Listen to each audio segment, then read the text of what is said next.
This video is sponsored by Mike's Trains. Mike's Trains in Thomasville, North Carolina has a variety of everything from O scale to accessories, G scale, N scale and HO scale locomotives, N scale and HO scale freight cars, track and accessories, Woodland Scenics products, and the layout on display. Mike's Trains, your main line to customer service. Hey guys, welcome back to the Marshall and Southern. Today we're taking a look at another pre-order that has just arrived. This is the Atlas N-Scale SD35 Southern. They did two road numbers this run. They got 3030 and 3006, and we're going to take a look at both of them today. I just picked both of these up from Mike's Trains in Thomasville, and both of them are equipped with the ESU Loc Sound V5 decoders in them. Overall, everything is pretty much what you would expect out of an Atlas locomotive. They're obviously not scale trains quality, but they're also not Bachmann quality. So they kind of fit somewhere in between. Atlas, they kind of fit somewhere in between. In my judgment scale, they fit somewhere in between those. They produce a good model. One thing I'll say though about some Atlas stuff, at least I've noticed this on the N scale, sometimes their trucks and the front pilots on some of the different locomotives, not necessarily these, but on different locomotives I've noticed, some of their parts will sit kind of low and drag. That's really the only negative thing I can think to say about these was when I was breaking them in just a little bit ago before this review. I noticed the trucks were catching on some of my switches, and it might just be my track. I don't know, but I've noticed from other Atlas locomotives in previous runs, you'll have like some pilots or something that will catch, like the Jeep 38s I got from their recent run. The pilots on those would catch.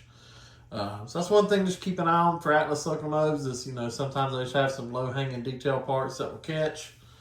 Not nothing that can be tweaked or fixed though, so that's a good thing.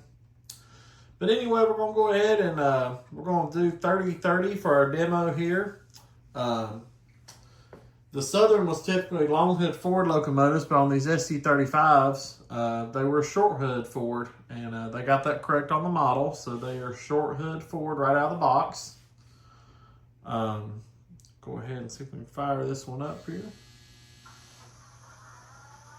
And no, that's not the train, that sound you heard, that's my dryer going off. I love an EMD locomotive. I tell you what, the prime movers on EMD, I just love the way they sound. So there you go. You got number boards lit up and headlights lit up. It's the same on the reverse end, number boards and headlights. Straight out of the box, the horn setting on this was like a RS5T, I believe, like a Leslie horn. That is incorrect for this model.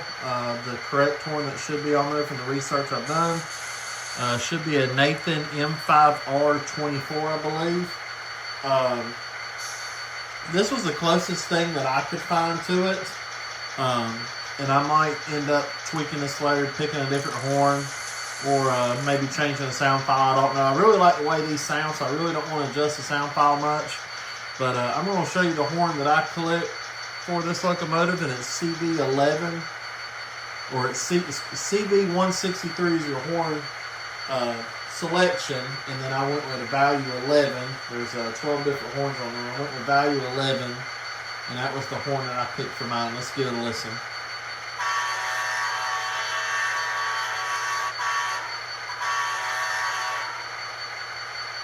All right, and here's the bell. The bell sounds really good on these. I really like that. All right, so we're going to go ahead and get this moving. They have been broken in some. So we're going to start with speed step 1.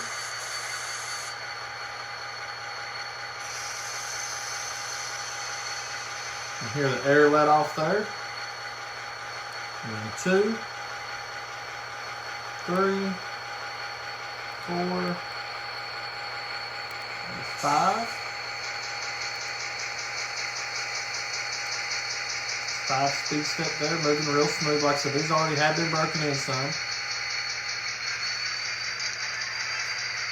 Bring it to a stop. We're going to do the reverse. We're going to jump right into speed step 10.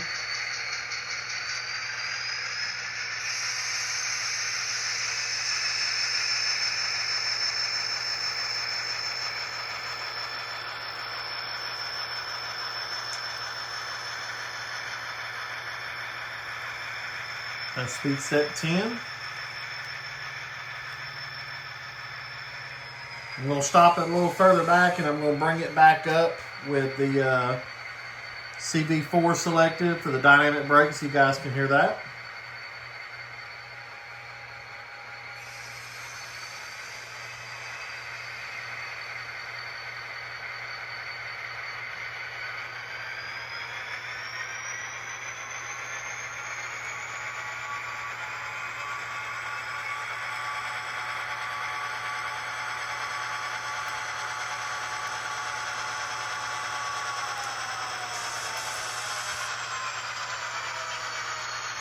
That was speed step 5 with the dynamic brake going there, so you could hear that. And it sounds a lot better when it's moving a little bit faster, like about like 20 speed steps or so. The dynamic brake sounds pretty good. Back up just a little bit, getting a little bit better in frame there. But yeah, I'm overall pretty pleased with these. Like I said before, you know, personally on my judgment scale, they're not a scale trains quality model, but they are a good model, and for the price, they're very affordable.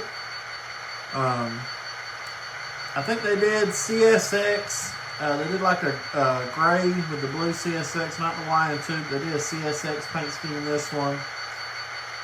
They did the Southern, 2 road numbers in Southern, and I think they did a Cargill SD35, and they might have did some other ones, I can't remember. Southern was the only ones I had interest in. I might get a CSX one later, I don't know. Southern was the only ones I had interest in, so that's why I pre-ordered these. They are doing these in HO scale as well, so if you're kind of like me and model HO scale as well, be on the lookout at your local hobby shop or at Mike's Trains. The HO scale ones should be coming in soon. I didn't pre-order any HO ones, I just did the N scale, but I might get some HO ones later on down the road. Yeah, Atlas is, especially if you're a Southern Railway modeler or like a late 90s, early 90s Norfolk Southern modeler in CSX, Atlas has really been knocking out of the park lately with a lot of these older generation diesels. They did the B23-7s a while back. Did 3 road numbers in Southern. I've got those. I got a video on those you can check out. They did 3 road numbers in the Jeep 38 for Southern. I did all those. And then they did these SD35s. And then they also did H16-44 locomotives. I got a video on that as well on the YouTube channel. I got one of those. I think they only did 2 road numbers in that one, but I just got one. And then they're also getting ready to come out with SD45s, and they're doing, I think, 3 road numbers for that in Southern. I didn't pre-order any of those, and the reason behind that is because I'm a big ESU decoder guy. I like ESU decoders the best. They're easy to program, go through the functions, all that good stuff, and I really like that. I think the sounds that ESU puts out and the customization stuff you can do, they're just, in my opinion, they're my go-to decoder. If you remember a while back, and I got a video on my channel as well, they did a run of SD45s in N scale, and one of them was the Norfolk and Western 1776 and the bicentennial paint scheme. They were announced with ESU when they came out, but due to a shortage in decoders at the time when they were coming out, they had to go with Tsunami. I don't hate Tsunami decoders, but since 95% of my N-scale fleet has ESU, they're just a little bit harder to program and to speed match. So that was why I haven't pre-ordered any of the SD45s that's coming out. because of that Tsunami choice of decoder, but they are offering them DC ready or DCC ready. So I might do some of those and then slap some ESU V5s in them. I haven't made my mind up on that yet. But you just stay tuned to the channel and you guys will be the first to see it if we do. Hey, I appreciate you watching. Don't forget to click the link in the bio that will take you to all the other Marshall and Southern accounts. And stay tuned. We're going to have another in-scale layout update coming. As you can tell in the background, I got some scenery stuff going on there that is new. So this is kind of a sneak peek. If you've been following my in-scale layout progress, they're going to have a layout update coming for you guys soon. It's been a very busy week in here. That's why it's a little dirty and cluttered in here, because there's been a lot going on as far as work on the layout. But I am going to bring a layout update video here soon to show you guys what's been going on. Hey, I appreciate you watching. Appreciate all the support. You guys take care and keep waiting for another video to come up.